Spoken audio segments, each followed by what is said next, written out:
Cette petite halte dans un mall climatisé m'a fait le plus grand bien. Alors j'ai vu qu'en France, la chaleur avait créé un énième débat national. Je vous rassure tout de suite, vous allez avoir le même dès l'année prochaine, parce que bon, ça sera la même chose. C'est un truc qui s'appelle l'été. Ça revient tous les ans, c'est une tradition. Et je voulais vous montrer surtout comment on vivait ici, avec des fortes chaleurs au quotidien. Et on va se diriger vers un petit village qui est juste derrière. Ça vous permettra de découvrir les forts contrastes qu'il y a ici à Jakarta. Alors il y a un truc qui est rigolo, c'est que les locaux ne regardent jamais la météo parce qu'on sait très bien qu'il va faire chaud toute la journée. Sauf en saison des pluies où on prend le parapluie avec nous. Voilà, c'est vraiment la seule différence qu'il y a. On arrive dans le petit village qui est juste derrière les immeubles. Et vous allez voir que le contraste est saisissant.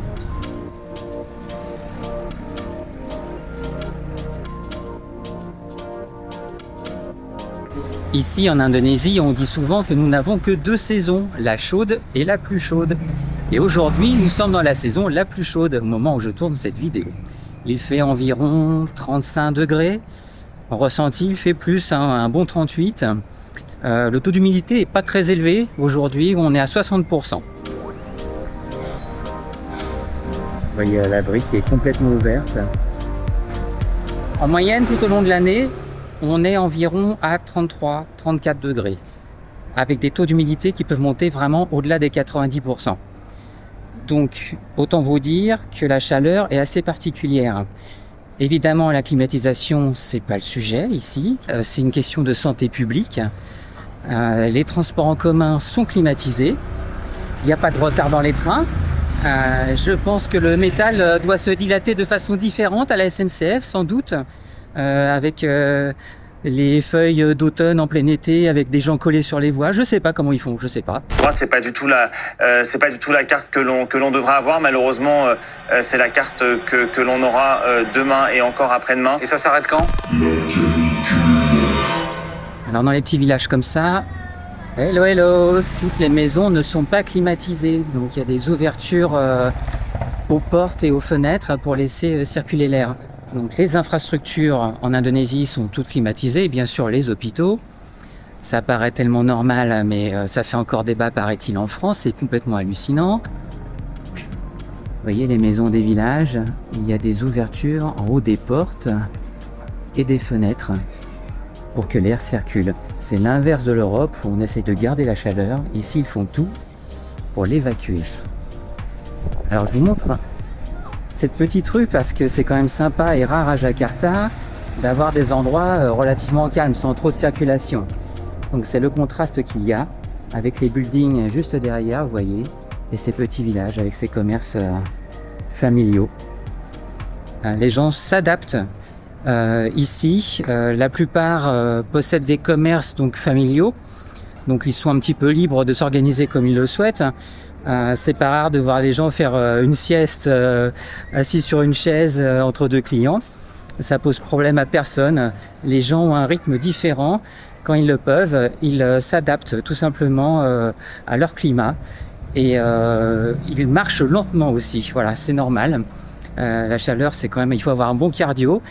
Les gens qui sont pas habitués, qui viennent en vacances pour la première fois en Asie, soyez prudents quand même parce que à Bangkok, j'ai encore croisé il y a pas très longtemps, il faisait plus de 40, des gens qui sortaient avec le gamin dans la poussette. Enfin bon, à un moment, faut arrêter d'être con. C'est juste ça, c'est juste du bon sens.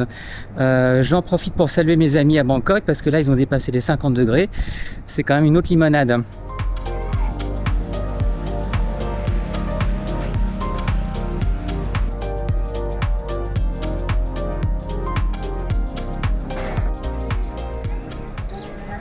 Là, on arrive avec des petits restaurants de rue, donc les warung qui sont ouverts. Il y a encore des gens qui mangent, alors que l'après-midi est bien entamé. Donc vous voyez, chacun adapte son rythme, se protège de la chaleur. Le soleil est encore haut, il est 15h et quelques, mais la nuit tombe à 18h ici. Voilà, la nuit tombe très tôt. C'est pas les nuits d'été d'Europe.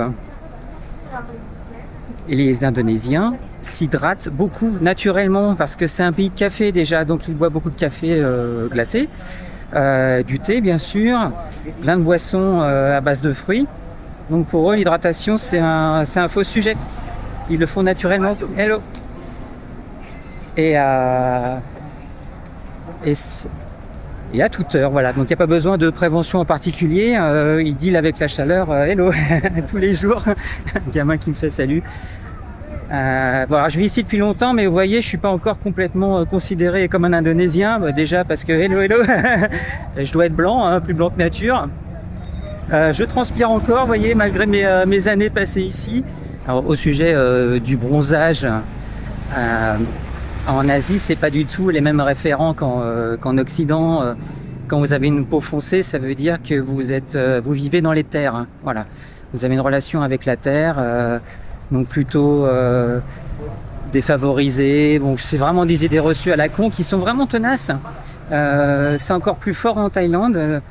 C'est assez compliqué pour les personnes qui ont une peau bronzée naturellement parce qu'elles sont tout de suite une sorte de ségrégation. J'ai vu ça avec une amie thaïlandaise qui avait la peau vraiment foncée et même dans l'avion on la servait différemment. Enfin, c'était vraiment quand même hardcore quoi. Donc mon épouse qui bronze assez facilement, elle peste à chaque fois qu'elle prend un peu plus de couleur, on va dire. Voilà, bien qu'elle soit locale, elle aime pas ça. C'est quand même assez rigolo quelque part. Moi je bronze un peu, mais vous voyez, je suis quand même relativement pâlo, hein, parce que on se protège du soleil tout simplement. Les gens se promènent avec des ombrelles. Je vais vous en trouver dès que je serai sorti du village, parce que là c'est calme. Voilà, les gens se protègent de la chaleur justement aujourd'hui.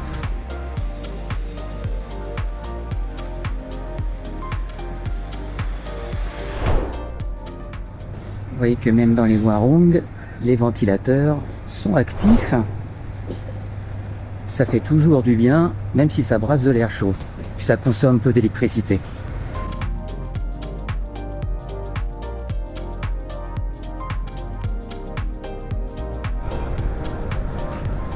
Le monsieur qui remet son pull pour se protéger du soleil. Hello, hello.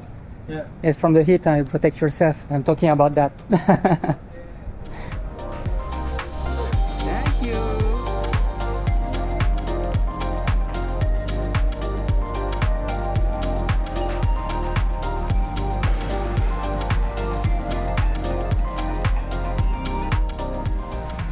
Monsieur le cassis tranquillement.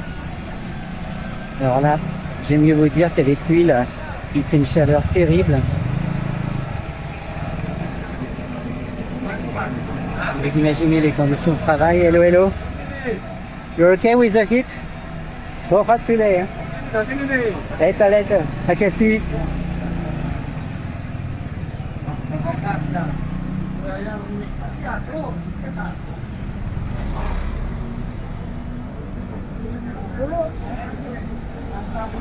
La base de la street food en Indonésie, c'est l'huile.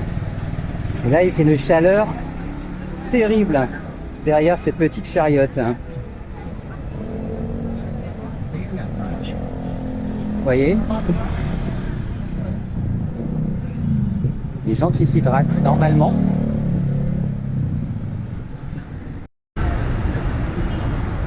Et deux dames qui sont en blanc. Réflexe naturel à Jakarta. On évite les couleurs sombres la plupart du temps. Là, ici, il y a des drivers de Grab qui se reposent. Et vous voyez, ils ont des vestes qui cachent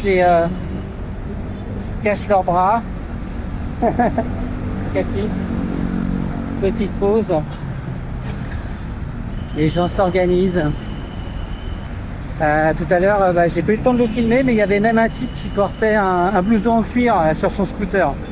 Donc ça rigole pas trop avec le soleil. Les gens sont à l'ombre ici en attendant le prochain client. Voilà, regardez. Veste intégrale et casque. Autant vous dire que les gens sont habitués à leur climat. Macassi. Ça j'adore. Voilà, le porte-café, le rétroviseur porte-café, c'est génial. Macassi guys, be careful and watch out of the...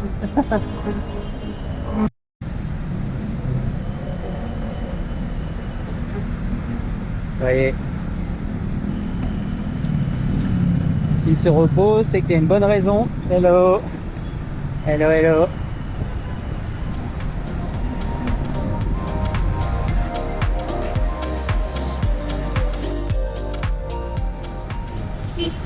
s'allume quand même malgré la chaleur. Hello. Malgré la chaleur, ils se tapent leur clope. C'est hallucinant. Monsieur, il a un bonnet. For the heat, c'est ça? C'est bon. Makassi.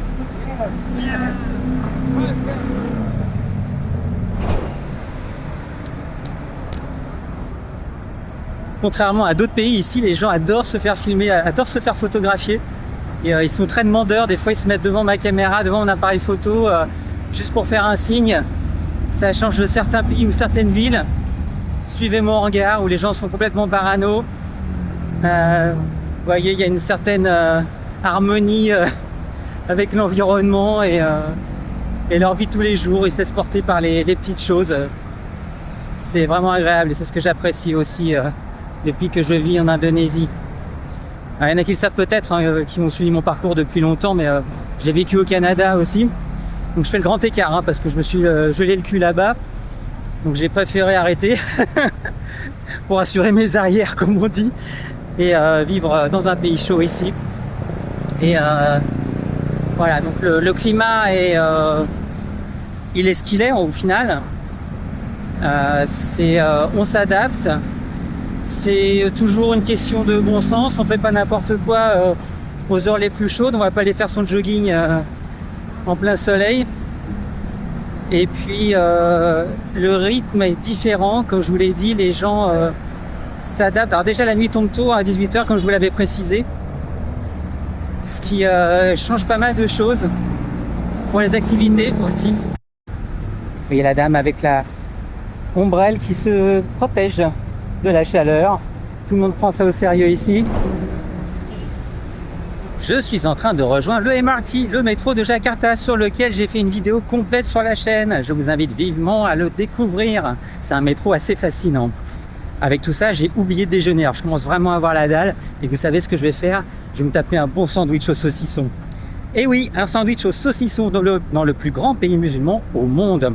Ça fera peut-être l'objet d'une prochaine vidéo. Je vous emmènerai visiter un supermarché. Et par la même occasion, je vous donnerai ma recette du super sandwich au saucisson local. Voilà. Je vous souhaite de bonnes vacances pour celles et ceux qui sont partis. Prenez bien soin de vous, mangez bien, buvez bien, surtout hydratez bien, et ce, sans modération. Et je vous dis à très bientôt pour une prochaine vidéo. À bientôt. Ciao.